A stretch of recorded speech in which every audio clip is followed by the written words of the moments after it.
À la une de ce fait d'actualité de ce jeudi 3 avril 2025. Diplomatie, les conseillers principaux pour l'Afrique du président américain Donald Trump, Massad Boulos, a été reçu ce jeudi 3 avril 2025 à la Cité de l'Union africaine par les présidents de la République Félix-Antoine Tshisekedi Tshilombo. En marge de la célébration de la journée consacrée au combat de Simon Kimbangu et à la conscience africaine, la journée de ce vendredi 4 avril 2025 est déclarée chômée et payée sur toute l'étendue de la République. Pendant que le conseiller spécial du chef de l'État consulte à Kinshasa, les pèlerins de la paix SANCO et CC ont rencontré ce jeudi à New York le secrétaire général de l'ONU. Ouvrant ce fait d'actualité par la diplomatie, les conseillers principaux pour l'Afrique du président américain Donald Trump, Massad Boulos, a été reçu ce jeudi 3 avril 2025 à la Cité de l'Union africaine par les présidents de la République démocratique du Congo, Félix-Antoine Tshisekedi Tshilombo. Quelques jours seulement après sa nomination par le président Donald Trump comme son conseiller principal pour l'Afrique, M. Massad Boulos a choisi la République démocratique du Congo comme sa première destination pour une mission diplomatique qui doit l'amener dans quelques pays de l'Afrique de l'Est.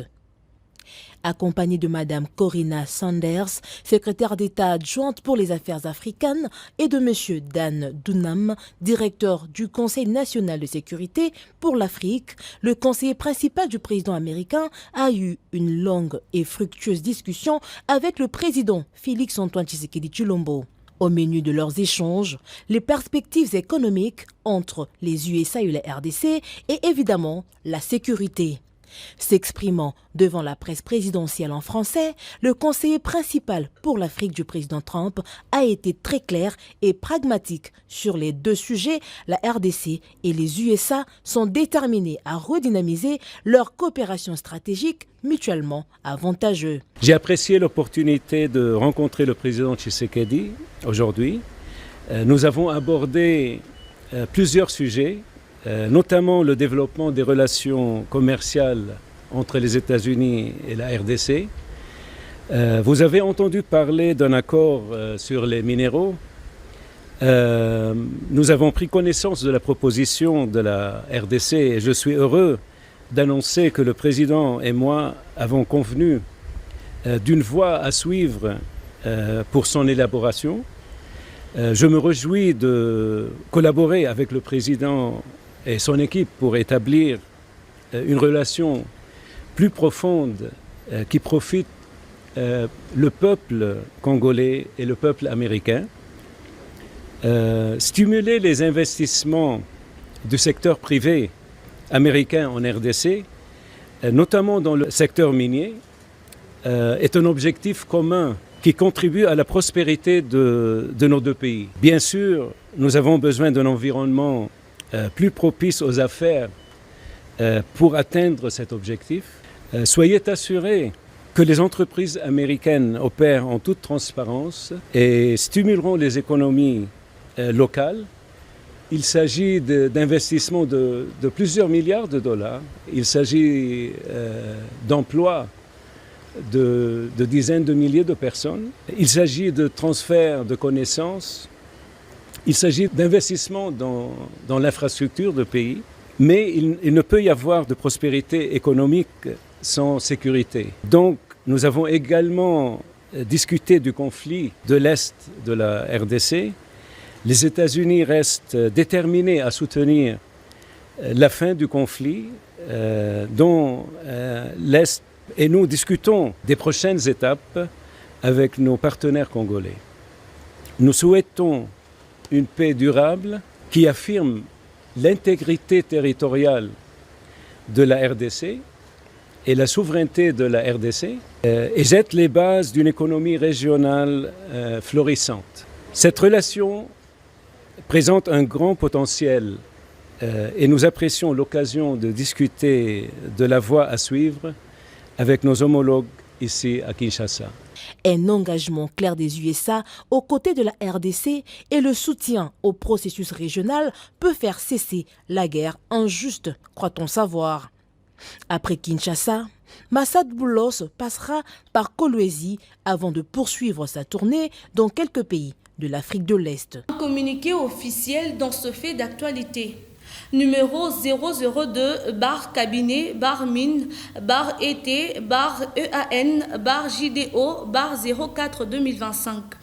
Les ministères de l'Emploi et du Travail portent à la connaissance du public en général et des organisations professionnelles d'employeurs et des travailleurs en particulier qu'au terme de l'ordonnance numéro 23/042 du 30 mars 2025 fixant la liste des jours fériés légaux en RDC, la journée du 6 avril 2025 consacrée au combat des Simon Kimbangu et à la conscience africaine tombant les dimanches, la journée précédente du samedi 5 avril 2025 est déclarée chômée et payée sur toute l'étendue du territoire national.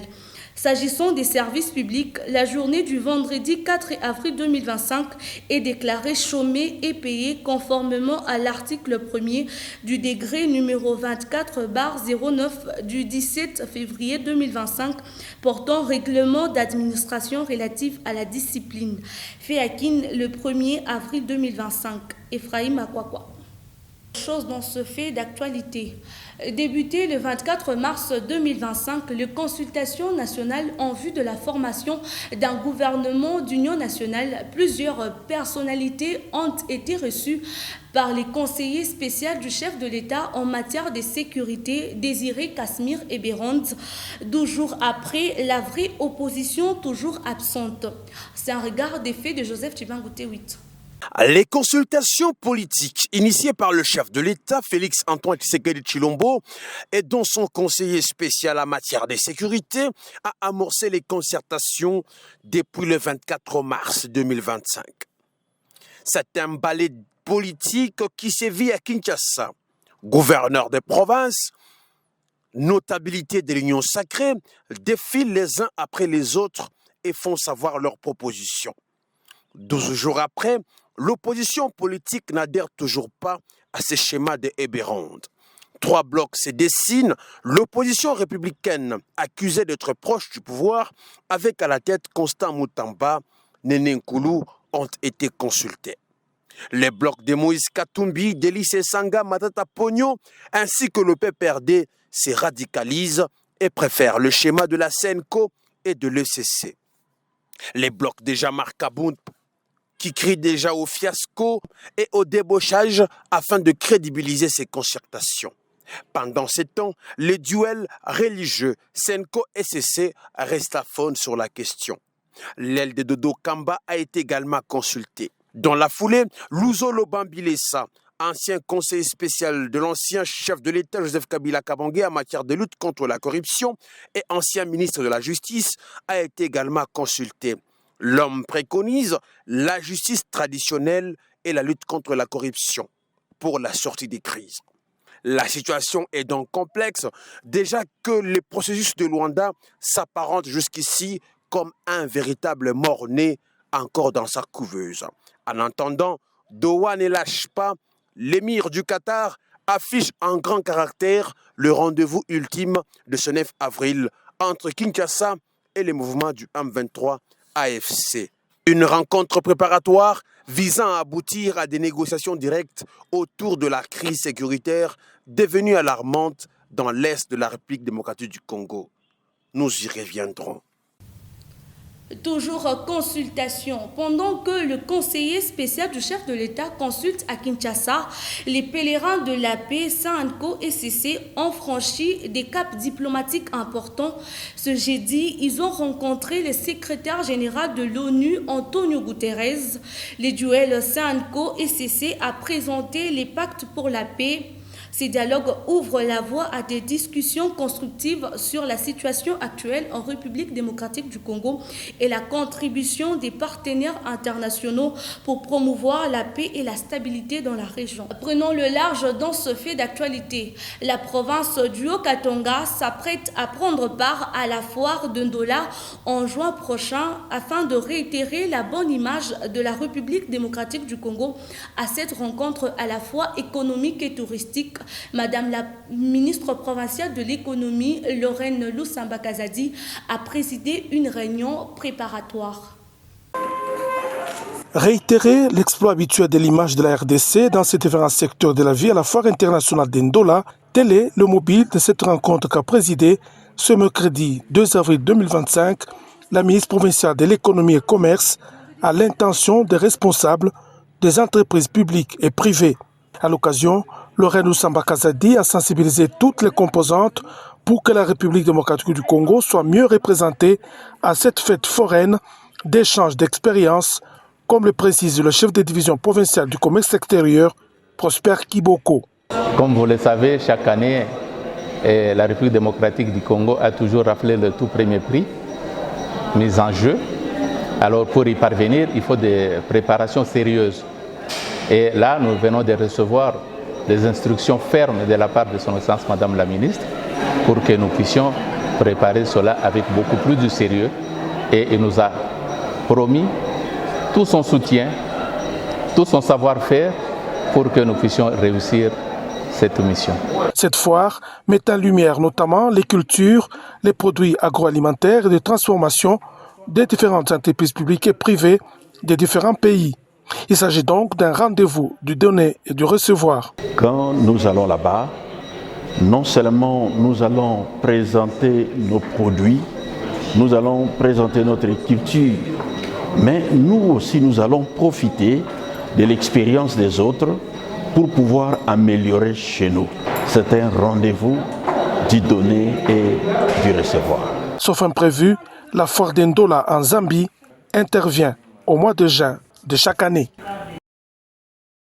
Fait d'actualité, c'est aussi à Fungurume, joli coup de filet de la police nationale congolaise qui a su mettre la main sur un groupe de présumés bandits qui sèment la terreur dans la commune rurale de Fungurume. Ils ont été présentés auprès de Madame la bourgmestre intérimaire de cette municipalité, Aline Makano.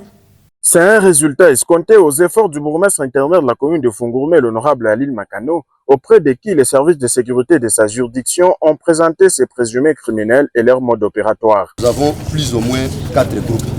Il y a Bantou Balatou qu'on a présenté. Le premier groupe, ni par rapport à vol, il fallait dernièrement Moukabila. C'était la nuit du 28 au 29. Vol il fallait pour Kabila, pour Nyumba et Messier Kayumba Muyumbi Swedi, alias Cédric Kawasaki. En résumé, mpango ya M. Cédric kuku poto kumbele ya mire. Alors les voleurs se sont servis na ile poto, banapanda ku poto et puis escalader clôture. Et une fois à l'intérieur, banavunja ma vitre ku porte ya kumbele na ya kumkongo. Ku porte ya kumbele ils ont forcé pourquoi kadna ndani banaipomona. Pale banengia nous présumons que ni bantu banamuvisita kama shiku yote. Il connaissait bien sa chambre. Pale banafika mu chambre yake porte iko ya triplex ça ya mbao, ils se sont servis de leur machette pour que détruire les portes et puis ingie ndani. Avec la collaboration de la population, la dame qui pratique la volonté du président Félix Tshisekedi dans la sécurisation des personnes et leurs biens condamne fermement ces actes inciviques et souhaite voir ces présumés bandits être jugés en public afin que cela serve de leçon aux prochains qui tomberont dans le filet des éléments de la sécurité. S'il vous plaît. Comme munashikia capitaine Guy anatokea kusema ile shiku baropere barikuwa wapi devant chez lui toute la journée parce que on angara mouvement yote sorti entrée ceci cela et il coordonne tout bela coordonner mambo yote mu débit de boisson. C'est pourquoi tout nalomba kuba chef de quartier tout nalomba kuba jeune bale bashia tungiake mu mabari bale baingiaka ta mu mabari muko na fungula nini mashikio kama muna signaler avant imaka tutaanza paka kubabamba parce que kama msignaler avant ni banaiba kwa kusema mtu aize se huku kwangu beko na niba kwa kusema sasa shitaanza kutoka kule tuko tukafike kule beko basha kufanya nini basha kuisha operation mais kama tushakuyese hapa bantu baranza kusible nyumba fulani c'est que police haitakuwa nini bari itaveye tout autour njua kufanya nini ya kusurveiller. Donc tunaita population tunaba présenter aba bantu Félicitations au PEM, félicitations à l'ANER et à tous les services qui nous aident et les jeunes aussi qui nous aident. Kukubale balibamba bobeni onjo banatuta tunakuya banatupresenter banabamba mouche banaleta mina katala justice populaire. Comme vous le savez, tout à fait, Nyangouvo va tabac condamné et vous tous vous allez voir. Devant le regard curieux de fourgeoises et fourgeois venus apprécier le dynamisme de Aline Makano qui ne cesse de booster chaque acteur car la sécurité des personnes est une affaire de tous. Finalement, ce mercredi, la vérité est portée au grand public. muvile ke antutendea na sécurité atulale mashitu hii mama natokea mkusema njoo vile atulale population mshitu mwetu mgolf njoo munya atulale hivi tunaona hivi tunashana shibe yenyewe nguvu. Parlons du sport dans ce fait d'actualité. Les FC Barcelone s'est qualifié pour la finale de la Coupe du Roi en s'imposant sur la pelouse de l'Atlético de Madrid 0-1 mercredi soir. Les titres se jouera face au Real Madrid. Suivez ces résumés de Likito Kobinami. Oh, magnifique! Il avait dû faire un torrent! Et le but! Oh, c'est magnifique! Ce jeu en une touche de balle avec Lamine Yamal.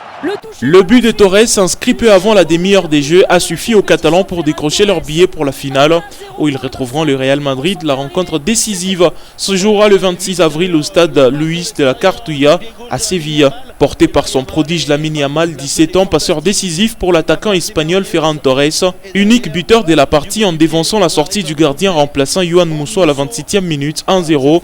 Le Barça, les clubs les plus titrés de l'histoire de cette compétition, tentera de décrocher un 32e sacre face au Real Madrid le 26 avril à Séville. Avec le bout du pied droit. Le requin a montré les dents et il a montré la voie au FC Barcelone sur ce premier tir cadré. Les hommes d'Hansi Flick, auteurs d'une nouvelle performance des très hauts niveaux, sans leur rendement offensif habituel, ont su préserver leur avantage, malgré l'ambiance hostile de l'enceinte adverse, enchaînant un 21e match sans défaite, toute compétition confondue. L'Atlético, distancé dans la course au titre en Liga, avec 9 points de retard sur les géants catalans, pourra lui regretter de n'avoir pas réellement commencé à jouer une fois mené en deuxième mi-temps avec l'entrée du Norvégien Alexander Sørloth, passé à quelques millimètres d'égaliser, mais dont le but a été refusé pour position litigieuse. Allez, Sørloth. Allez, nouveau duel. Cette fois-ci, ça va. Levez le drapeau, ça va bien. Petit moment d'incertitude. Ont-ils raison? Oui. Ouais, il va être signalé hors jeu. Il est légèrement en avance, il n'y a vraiment pas grand-chose, mais... Après les nuls à l'aller, la défaite encore plus épique en Liga, il y a 2 semaines, 4-2, l'entraîneur Rory Blanco Diego Simeone avait logiquement décidé de renforcer sa défense pour faire face à la puissance offensive catalane en titularisant l'expérimenté César Azpilicueta, 35 ans, pour former un 4-4-2 qui devenait 5-4-1 en phase défensive. Le FC Barcelone retrouvera le Real Madrid. Vraiment, beaucoup de beau monde. Le FCF Mazembe ponctue la phase de groupe du championnat provincial par une victoire, 8-0 sur le FCF Bikira. Ayant livré 4 matchs, une défaite face à Msichana et 3 succès, les filles de Lamia Boumedi sont en train de construire leur objectif, bâtir une équipe pour la Ligue 2 champions africaine. Nous sommes en train de travailler, avec les joueuses qui sont déjà là.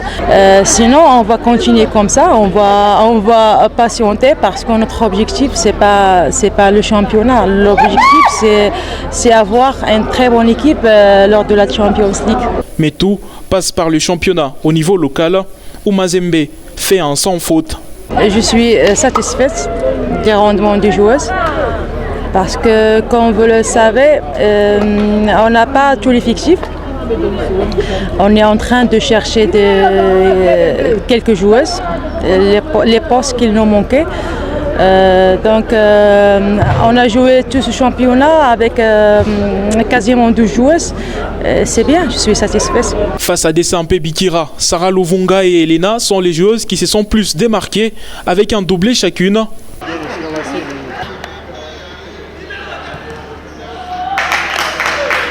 plaçant ainsi l'équipe de Mazembe Dam dans une position favorable dans son groupe en attendant les playoffs. Avec un effectif non comblé, Lamia Boumedi espère avoir deux joueuses qui performent et un Mazembe sur une très belle dynamique lors des playoffs à venir afin de se présenter avec un niveau relevé lors des compétitions internationales.